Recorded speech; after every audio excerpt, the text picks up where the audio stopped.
I never thought this would happen.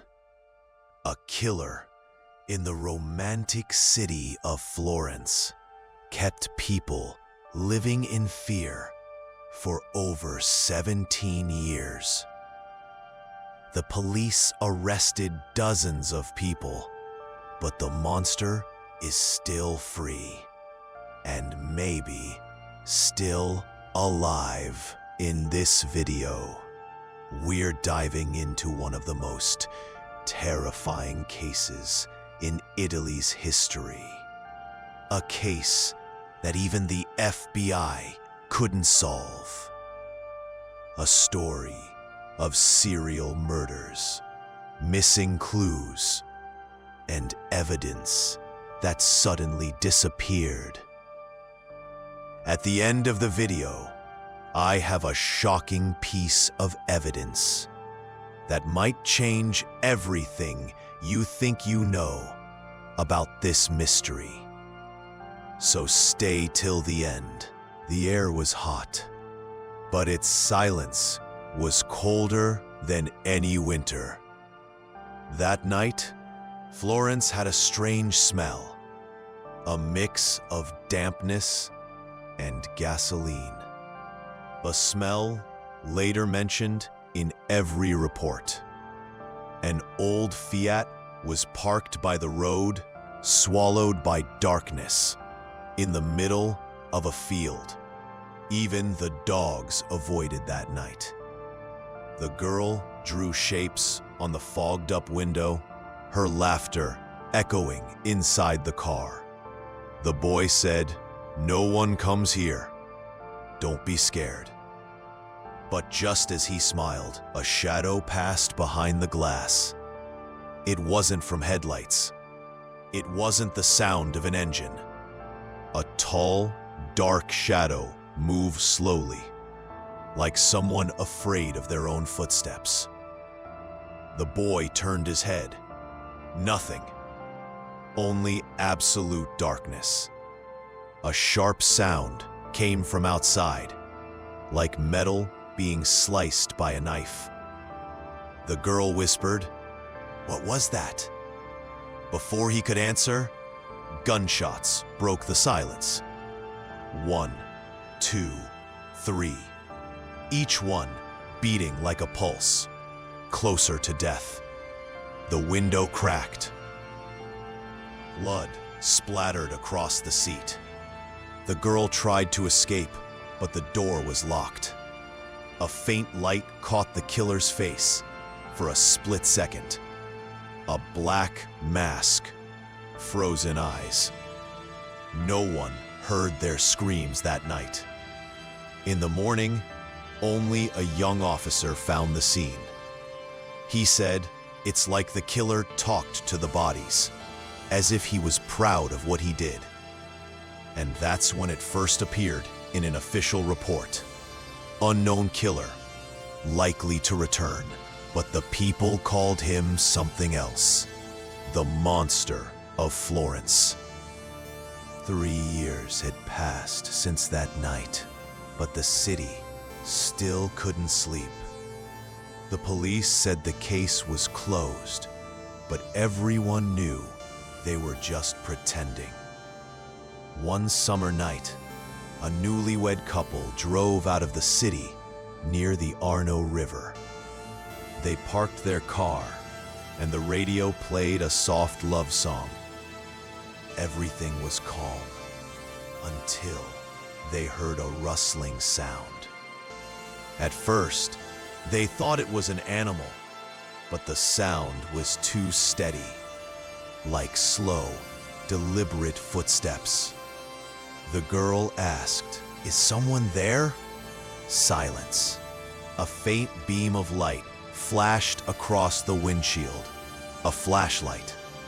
The boy reached for the key, but before he could turn it, gunfire shattered the night. One shot, then 2 more. The boy collapsed onto the steering wheel. The radio kept playing, "Love Means Forever." When the police arrived, They said the scene was exactly like the previous murder. Even the shell casings matched. That's when they knew it wasn't a coincidence. The killer was back, and once again, the headlines screamed his name. The Monster of Florence strikes again. Everyone wanted someone to blame, because believing the monster was still free was more terrifying than death itself. The police found a hunter, an old, reclusive man who lived alone. They said he was the killer because his rifle matched the type used in the murders. People sighed in relief. The newspapers printed, "The monster has been caught." But a young officer, the same one who'd been at the first crime scene, noticed something everyone else ignored. The timeline of the murders didn't match the hunter's arrest. In one report, it even said the man had been in prison during some of the killings. What did that mean? It meant the real killer was still out there, free, maybe even watching from behind a window right now. The officer filed a report. The next day, he was transferred out of the department. The case was closed, neat and quiet. But that same night, gunshots echoed again. The killer had returned, calmly, deliberately, to the very spot where the police had been the day before. One officer whispered, "He's mocking us." And everyone realized the Monster of Florence wasn't just a killer. He was a shadow that fed on their mistakes. From that night on, people said, if someone knocks on your door in a dream, don't answer. It might be him. The end. Before we go any further into the case, you need to know something. Up until now, you've only heard what the public was allowed to know. But from this point on, we're entering the part that was removed from the official reports. If you've already felt like the monster might be real, wait until you see what the next pieces of evidence reveal. A week after the last murder, a farmer reported seeing a strange light out in the fields one night. When the police arrived, they found something buried in the dirt. Something people would still talk about years later. A rusted metal box containing a piece of blood-stained cloth and 2 clean shell casings. But what froze everyone in place was a photograph. A photo from the scene of the very first murder, taken from an angle that only the killer could have seen.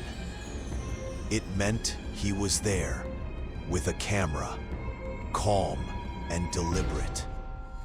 That's when they realized they weren't dealing with a madman, but with a calculating mind. The police sent the photo to the lab, but before any results came back, the file vanished. The lead detective said someone inside the system is protecting him. The next day, he was removed from the case.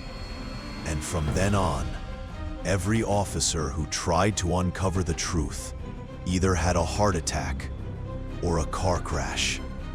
Florence was drowning in fear, but there was something worse than the killer himself. Someone in the city who didn't want the killer to be found.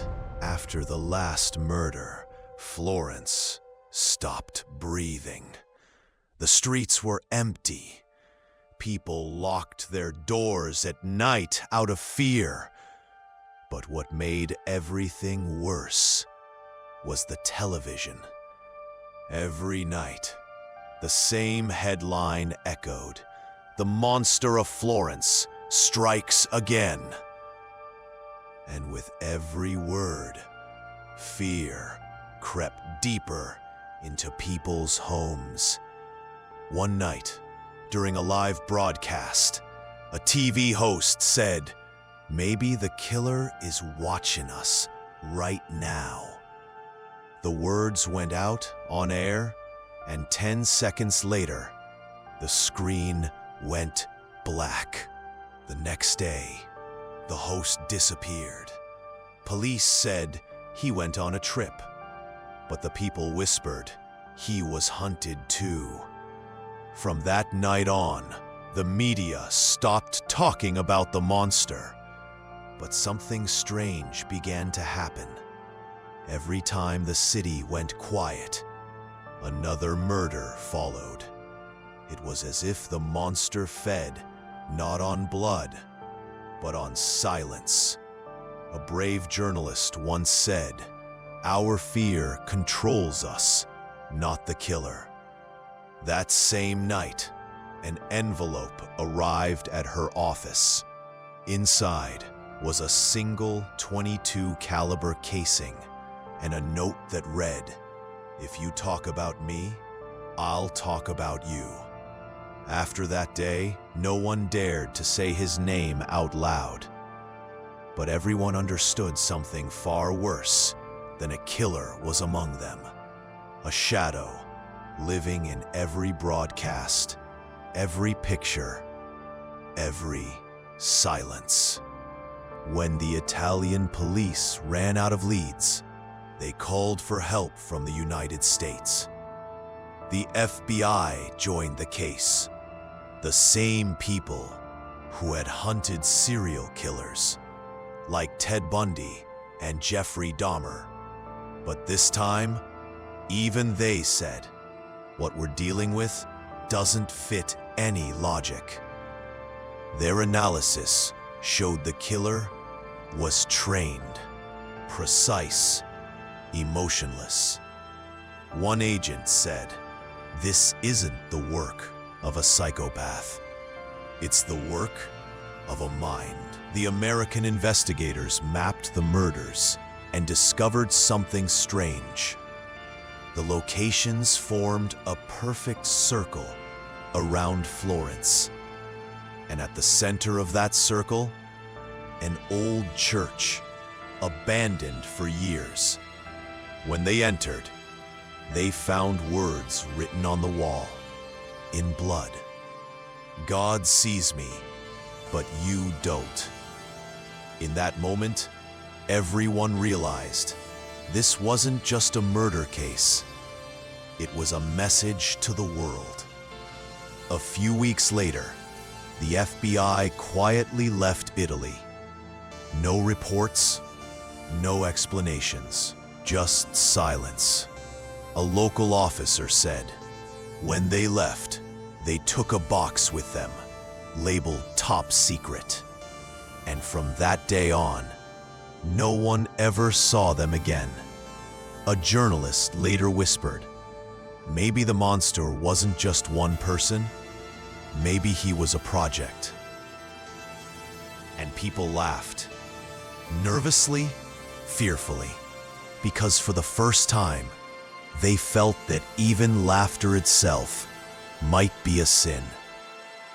The quieter the FBI became, the more terrified the people were, because silence meant there was something that wasn't supposed to be spoken. A few days later, a former police employee contacted a journalist. His voice was trembling. He said, "We weren't hunting someone, we were protecting." The journalist asked, "Protecting who?" He replied, "Ourselves." The call never ended. Halfway through his sentence, a gunshot was heard. That journalist disappeared the next night. Police claimed he had vanished, but his laptop was found in his office, still on, with an audio file open. A voice on it said, "They don't just kill at night. If you try to talk, they'll find you, even in daylight." That's when the conspiracy theory began. A secret network of corrupt officers, politicians, maybe even clergymen, carrying out the murders as religious sacrifices. A retired detective revealed every killing happened on nights when the main church was closed. What did that mean? It meant someone on the inside knew the schedule. After that interview, the detective crashed his car. It burned completely, but the brakes were intact. Journalists started asking questions. Then, one by one, they went silent. Some resigned, some vanished, and those who stayed said only one thing: the Monster of Florence isn't just a legend. It's a warning to the ones who dig too deep. From then on, people stopped saying the killer was a man. They said it was a living system, something that fed on fear and grew through silence. And anyone who tried to lift the curtain became the first to be hidden behind it. Up to this point, if you're still here, know that you're stepping into the darkest part of the case. The place even the police didn't dare to go near. Subscribe, because after this moment, nothing will ever be the same again. 1985. The night Florence never slept again. There was no sound that night. No birds, no wind, only a silence sharp enough to cut through the air. A young couple from Rome had come for a weekend trip. They parked their car near a field. No one knew that spot would be where everything ended. By morning, the bodies were found. But this time, it was different. The killer had arranged them like a stage scene. Precise, deliberate, almost artistic, as if he wanted to send a message. On their car, carved with a knife, were the words, "Final act complete." When the police arrived, even they froze, because at the scene, they found something that had only ever appeared in internal reports. A clean, dustless police ID card belonging to an officer who had disappeared 3 months earlier. What did it mean? It meant the monster might no longer be a shadow, but one of their own. The next day, the chief investigator held a press conference and said, "The case is closed. The killer is dead." But no body was shown, no evidence released, only silence. People wanted to believe it was over. But a week later, an envelope arrived at police headquarters. Inside, a fresh photograph. A car, another couple, posed the same way. The same signature. On the back, a single sentence: "The hunt never ends. Only the hunter changes." Florence froze again. And that's when everyone finally understood. Maybe the monster hadn't died. Maybe he'd just changed his uniform. A few weeks after the final murder, a yellow envelope arrived at a local Florence newspaper. On it was written, "For the one still searching for the truth." Inside was an old cassette tape, the kind that whirred and clicked when you pressed play. On the label, only 2 words: his voice.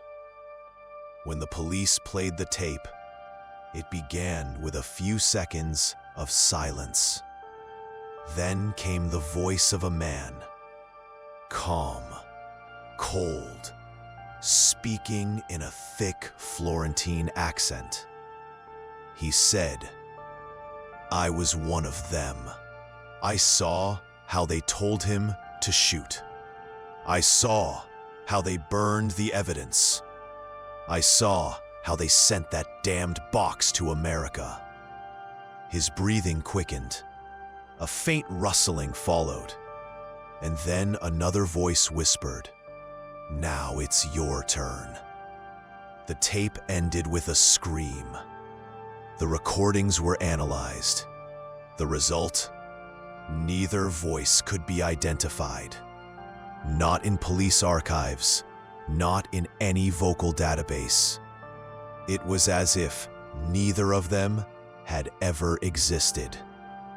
But one expert noticed something strange. In the background, there were footsteps, echoing through what sounded like a stone hallway, a place eerily similar to the basement of the Central Police Headquarters, the section where only authorized officers could enter. The same place where the original case files had once been stored. When the investigative team went to inspect it, the basement was gone. In its place stood a freshly built concrete wall. No doors, no markings. From that day on, every officer who handled the tape either resigned or lost their mind. One of them said before disappearing, "We weren't investigating a killer. We were exposing ourselves." That same night, he died of a heart attack. After that, no one dared to even write the name Monster of Florence. The case was sealed in the National Archives with a single stamp. The truth is dangerous, but a retired officer once whispered a final line, a line the people of Florence still repeat in the dark. The monster never disappeared. He just switched places with us. The Monster of Florence case stayed closed for years. No evidence, no names, no confession, only fear, hanging in the air like the scent of blood.